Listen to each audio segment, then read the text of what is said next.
Good day to all my friends, subscribers, and viewers. So, 88,784 square meters.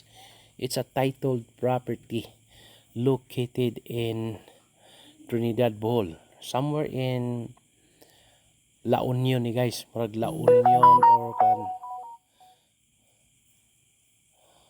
So, kini siya nga property guys.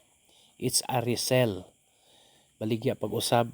Then, there is already a building. So, na siya building ang kini nga property. Imagine this is 8.8 hectares. Sa una guys wala toy na negotiated nga road right of way, karon niingon ako nga it has a road right of way. Actually ako nang ginegotiate ang road right of way dire. So this is very affordable. Kay usually guys ang pricing dire ranging na gyud sa 200 pesos per square meter, and this is one of the very affordable or very cheap property that I have right now. The situation of the property is a rolling terrain, and there is also a rice field. So kuha ni siya guys, nag-rolling terrain, which is ideal for kanang livestock supply. So 2 to 3 hours drive from Tagbilaran City. So nindot na kini nga pricing guys, no, kay 6.5 million dala na sa road right of way. Actually guys, ang road right of way mahal-mahal sa gyud, pero gi-covered na gyud sa owner. So barato gyud ni kaayo sa nga tanan. This is really very cheap, affordable property. Then it has coconut trees. So mao ni ang improvement sa una, daghan kani og coconut trees. The good thing is it is along the river pod na guys. So nindot ni siya guys kay along the river nya. The good thing, some other portions are overlooking. Marag na kasi babaw ba? Like this one, nag-overlook ka sa Basakan, overlook ka sa river. So nindot kayo ang positioning sa yuta guys. Daghan kag mahimo diri ba? You can have more plans, no, unsa imong himuon diri. So kini na may building gid niya. According to the owner, it was 3.5 million pesos na gyud ang ilang nagasto ana. So ang naitabo magud ani guys, anang the owner was married to a foreigner. Then the foreigner was died, so she decided to sell. So mana na, no, ibaligya na niya kay namatay naman yung husband. So then the one who is on the property is the brother, no. Pero nagsabot naman sila, wala may problema ni kay okay naman sila nga i-for sale gid ni. Although it is the kuan guys, ang masunod is the katong kuan jud kanang gabaligya, no, wife of the foreigner, deceased foreigner, no. So nindot ni siya kanang kitawag na mo nagpagaypayan na guys, which is already part of the river, no, along the river. So nindot, kita na to ang river guys, makita na to sa atong drone video. Actually this is a drone video. Malantaw na to ang river, rice field, all of the whole area of the property. Mana for site inspection, please contact me. Call or 0917-1133-711. Viber or WhatsApp, pwede na nimo guys, no? So mao na itong contact number. So again, kuan ni siya guys, nindot ni siya for even just pwede ka gani maghimo og mountain resort diri or inland resort, which is naapoy isa diha at Bangraan nearby na Malanta ron dito katong Rams Nature Park naa diris duol guys. So mao ni naka-advantage sa property nga tong ginabaligya. Kumplito ni na kalubian, although the coconut trees are not too many because was damaged during the typhoon. So manin ni siya guys, diri dapita nga side no, kanang murag na kuan, that is the river side no. Kita man tong river no. So again, we have already negotiated the road right of way. See, mao na no, ang property na tong the house no.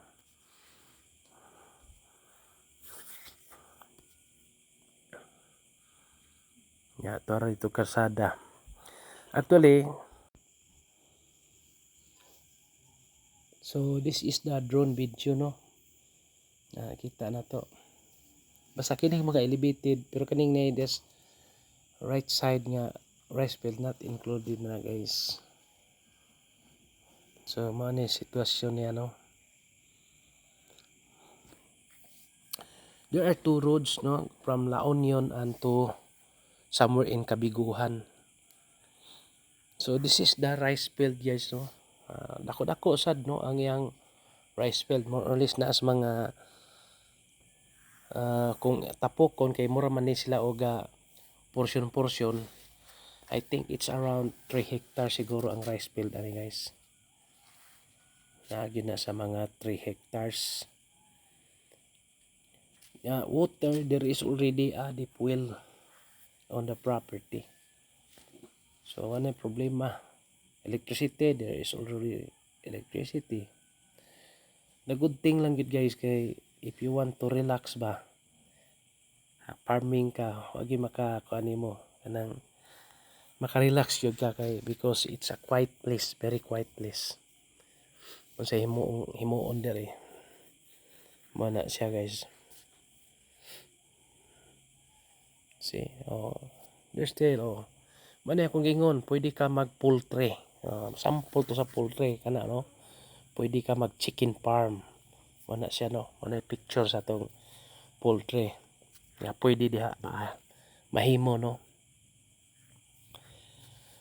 Kay wagi kuan, way silingan, okay ra gyud kayo. So pwede po ka magpigiri no. Yan no. Anay atong gi pakita. So pwede ka magpigiri bisan pag 5,000 heads imong himuon dire guys. You can have your piggery bisag mga 5,000, 10,000 ka heads. Kaya ra kay dire. The good thing it is along the river. Pwede sa ka mag cattle farming, bakahan na mga baka. So makita na to mga sample lang na guys. Ato ra na kinuhang picture no. Actually na actual nga mga baka diha no, makita na to. So pwede sad na guys o kanang duck farming. Pwede sa ka mag-itikan duck farming. Okay, daplin ba nag kuan. So nindot kayo ni imong developon. Imo nang i-dike para safe ba. Kay kusog pwede sad na mag-fish pan ka guys. Kay daw na may mga portion gyud nga daplin sa kuan. Nindot ang fish pan guys kay brackish water man na pwede ka mag king crab farming dia. So daghan kay opportunity. Kini nga portion guys pwede nimo gamon nga fish pan. Although it is kanang rice field pero sumpay man siya sa river. It's connecting to the river. So pwede ra gini buhaton nimo nga kuan. Kining rice field dako na kini kuan advantage. So again atong gikuhaan og drone video, katulo na to gi drone video guys kay gusto nako nga ma-clarify gyud ba, although sa primero mao naman to, kompleto naman to.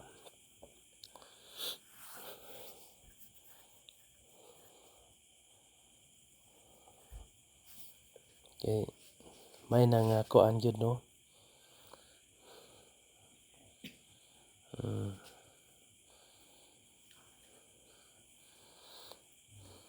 Then if you have properties no, property for sale, Bohol and Cebu, please contact me. Then we'll help you sell your property. See?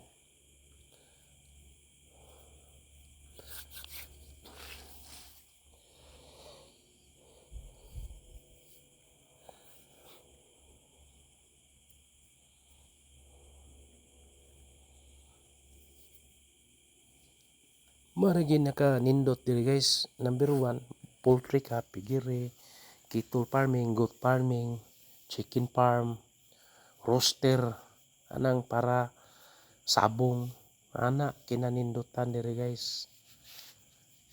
Then nindot diri hangin-hangin, no? Nanom ka diri mga, for example, kini manay roaster farm, kani sample ya lang manok diha. Pwede ka mamuhi og mga para tari, para sabong. So mana siya guys, no? Muhi ka gitaw og mga itawag ana nga kuan talisayon ba na unsay tawag ana manok ka di man taw sa bungiro. So mao nay naka nindot diha dapita guys. Malantaw na tong karsada.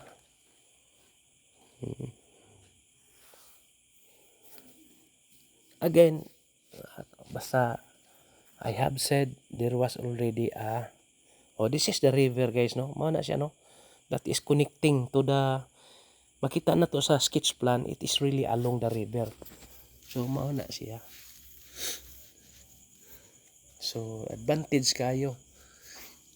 Whatever you do, no? Kay dako man ang yuta gyud guys. Ya titulado. So pwede po mo tamnan og mga dwarf coconut tree. Pareha nang akong gibutang na po, no. Dwarf coconut tree ni 3 years na bunga na. Ibutan talag 5 years pinakadugay bunga na. Last day pwede na mo himo ni mountain resort or inland resort. Mo ni nahitabo adto sa kuan sa Rams Nature Park. Ngadto. So mao na guys, no. Pinalingkod lang ko sa punuan sa kahoy. Nana kauban na sa katong kanang kuan dwarf coconut tree atong gibutang bitaw. So pwede sad ka maghimog limon situhan, lemon o daghan jud kay kag mahimo diha guys. So kini iyang presyo, no, very affordable na gini. Nag-istorya mi sa lawyer kay ipahandulan naman nig lawyer guys. Nanay lawyer ani.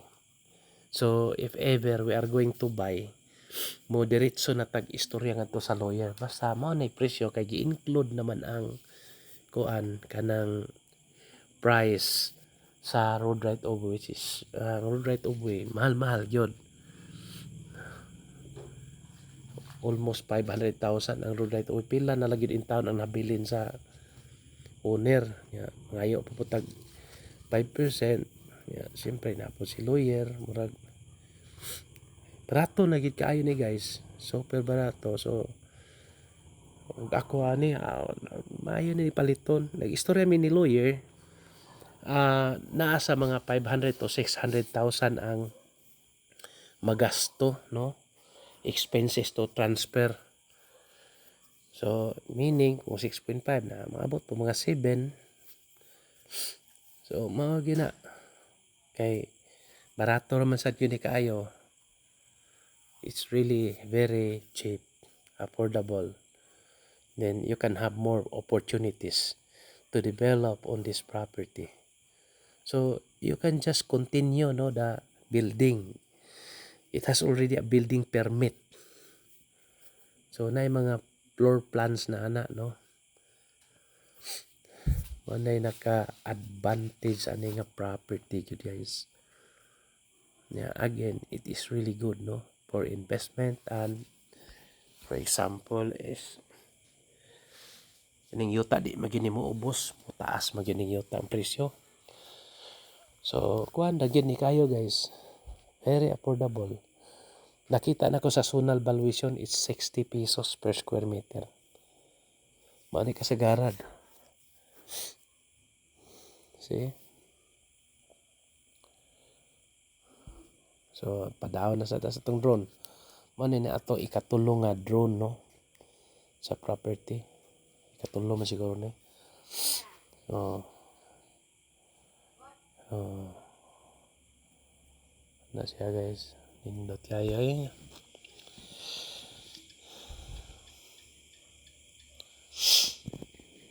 So sa kainiton sa panahon, ato lang yung gisubay balik ba kay natay mga previous video ani guys, pero murag kini may mas naklaro na gyud nato ang location ug asa ta tungura ani. So it's a northern part of Bohol province no. Yeah, Trinidad is a progressive town siya guys. Nasa State University, napos siya nanay DIY dito guys, DIY, nanay Shopper Smart. Although kaning taga Pikas Lungsod, other towns, no? Anha mangumpra sa kuan Trinidad.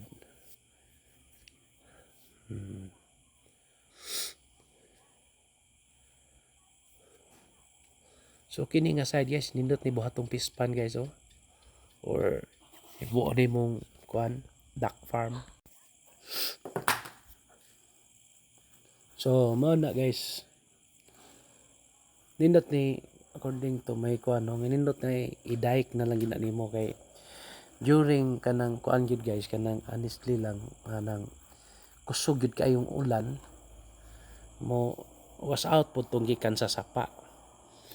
To stop that kind of kanang murag mo flood siya pero dili man kay elevated man, kini ra gyud niya murag gitawag sa among Binisaya na mulanip. Kini nga side dinhi mulanip ni dinhi pero mawala ra sad siya. Ang buhaton nato na ato gyud nang i-dike so para to prevent the water can enter into the property no. Pero diri napita kini elevated naman dili na maabot ang water dia guys. So man akong giingon nga nindot ni siya nga property for kanang any kinds of kanang livestock farming. Pwede sad ka mananom dag mga pineapple, okay ra man kaayo kay katong resort bitaw katong atong balikon tong Rams Nature Park. Nindot sila na sila'y pineapple picking, napoy fish pan, daghan sila og limonsito, lemon. So mahimo gyud na nimo kung unsay naa diri no. Kung unsay naa dito pwede na mahimo diri, mas dako pa gani ni. It's bigger, you can develop more because it's a bigger size. Mao ni naka-advantage ano niya din, very affordable yun, super barato.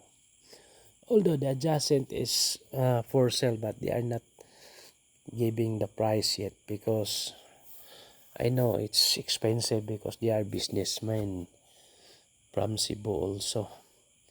And this one is just only lang ni guys, marag nagpauli ra sila. Silang gasto o sa ilang na kuan dire ba na invest. So maulian ra sila, okay na. So kay di man sila taga dire, possible kini igsuon pauli na po sa ilang lugar. Yeah. Mao na. So again, the property is very nice, no? And it has already negotiated. Ako lang yung negotiated road dito be. Then regarding the documents, no, there is already a lawyer, no, nga nakasabot na ni owner. They have already an agreement. Then i-collaborate na lang ko. Kaya ako may nagda sa pag-marketing. So ana na lang no. If you are interested, just contact me. Kay first come, first serve ba ni? Sa makauna lang, no?